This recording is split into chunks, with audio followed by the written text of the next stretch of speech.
Assalamualaikum warahmatullahi wabarakatuh. Ismi Vina Dwi Arianti, Rokmul Qayyid, Itsnaini, Syifrun, Sab'atun, Syifrun, Itsnaini, Sitatun, Syifrun, Tis'atun. Al-Faslu, Gizi 1C. Di sini saya akan menjelaskan materi tentang isim atau kata benda. Yang pertama yaitu ada pengertian isim. Nah, pengertian isim dalam bahasa Indonesia dikenal dengan kata benda dan dalam bahasa Inggris dikenal dengan noun. Nah, pengertian isim sendiri yaitu kata yang pada dirinya sendiri mengandung arti dan tidak terikat dengan waktu. Nah, untuk selanjutnya ada ciri-ciri isim.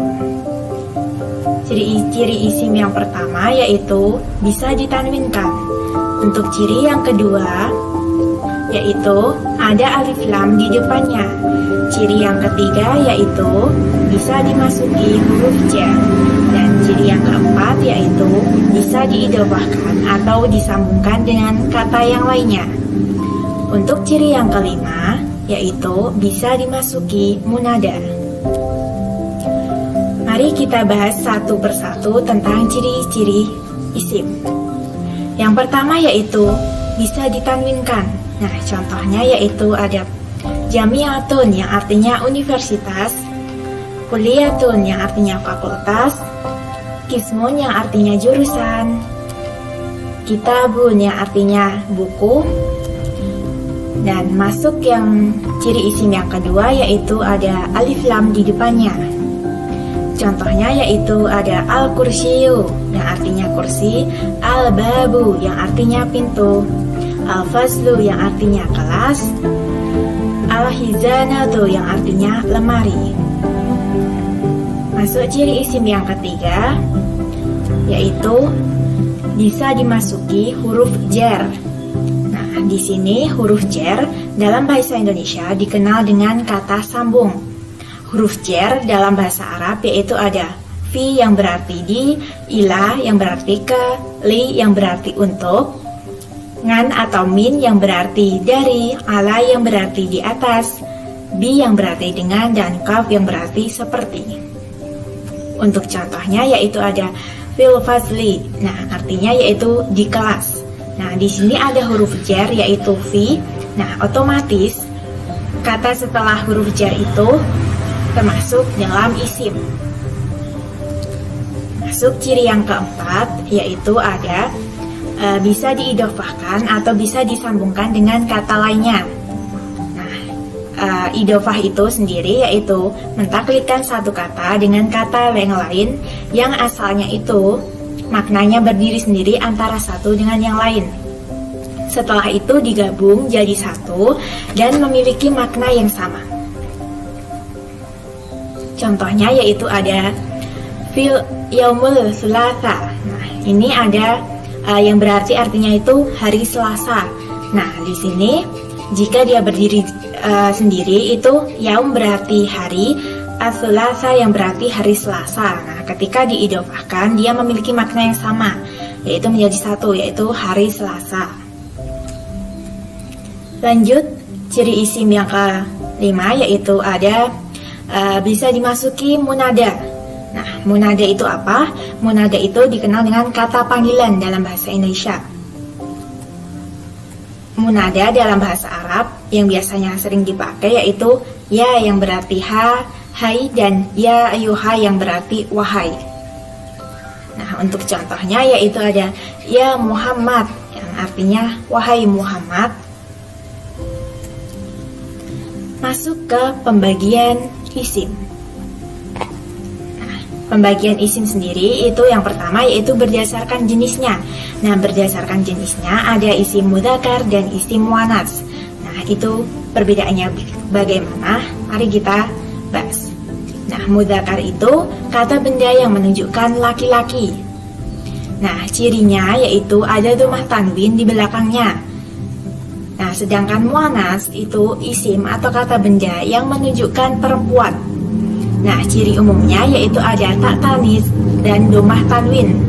Nah, contohnya dari muzakkar dan muannats yaitu misalnya ada arsitek. Nah, arsitek kalau sebagai dianggap laki-laki masuk muzakkar itu dalam bahasa Arab yaitu muhandisun. Nah, sedangkan dalam muannats itu muhandisatun. Nah, sedangkan yang contoh kedua yaitu ada siswa itu talibun. Nah, sedangkan di muannats itu ada siswi talibatun. Masuk pembagian isim yang kedua yaitu berdasarkan perubahan. Nah, berdasarkan perubahannya ada isim mabni dan isim mu'rab. Nah, isim mabni yaitu isim yang tetap keadaannya dalam kondisi apapun dan dia tidak terpengaruh oleh ruang dan waktu. Nah, contohnya yaitu ada tilka, dzalika yang berarti itu, hadhihi yang berarti ini, kaifa yang berarti bagaimana. Nah, yang kedua ada yang berdasarkan perubahannya, yang kedua yaitu ada murab, yaitu isim yang bisa menyesuaikan diri sesuai dengan statusnya. Nah, di sini ada 3 jenis yaitu jika statusnya marfu dibaca domah atau domah tanwin. Yang kedua jika statusnya mansub dibaca fathah atau fathah tanwin. Yang ketiga jika statusnya dijerkan dibaca kasroh atau kasroh tanwin. Nah, contohnya yaitu yang pertama ada jika statusnya marfu itu hadza talibun. Nah, di sini kan statusnya marfu dibaca domah atau domah tanwin. Jadi hadza talibun bukan taliban atau talibin. Nah, yang kedua yaitu jika statusnya mansub yaitu ra'aita taliban. Nah, maksudnya gimana yaitu di kata taliban itu tidak boleh menjadi talibun atau talibin karena dia statusnya masuk. Nah, yang ketiga yaitu ada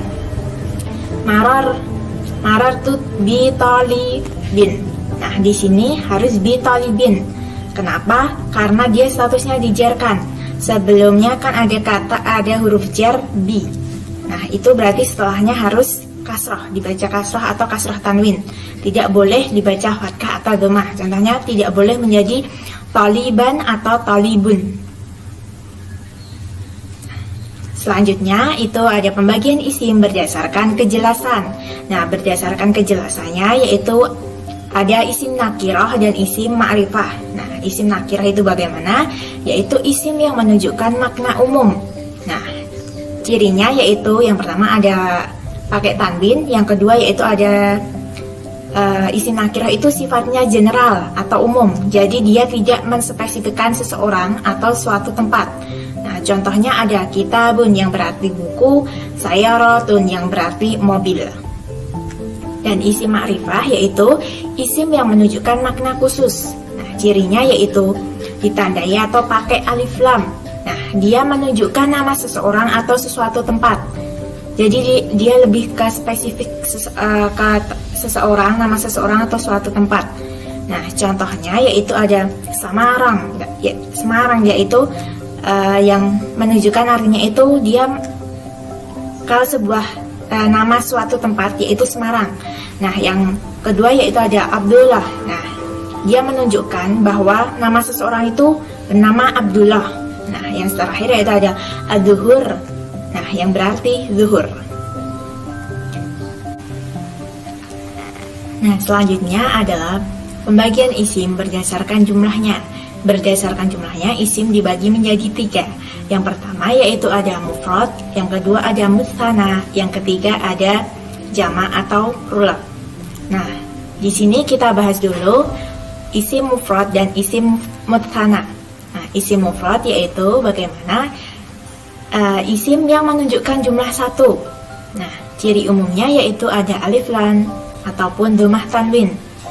Contohnya yaitu ada talibun yang berarti seorang siswa. Lanjut ke isim mutsanna yaitu isim yang menunjukkan jumlah 2. Nah, di sini lebih dikenal dengan isim ganda. Nah, ciri umumnya bagaimana yaitu yang pertama, jika dalam keadaan rafa ditandai dengan tanda alif dan nun di belakangnya. Nah, dalam singkatnya itu ada bacaan ani di belakang. Sedangkan untuk yang kedua yaitu dalam keadaan nasab atau jar itu ditandai dengan tanda iya dan nun. Nah, dalam singkatnya bisa dibaca ayi ini di belakangnya.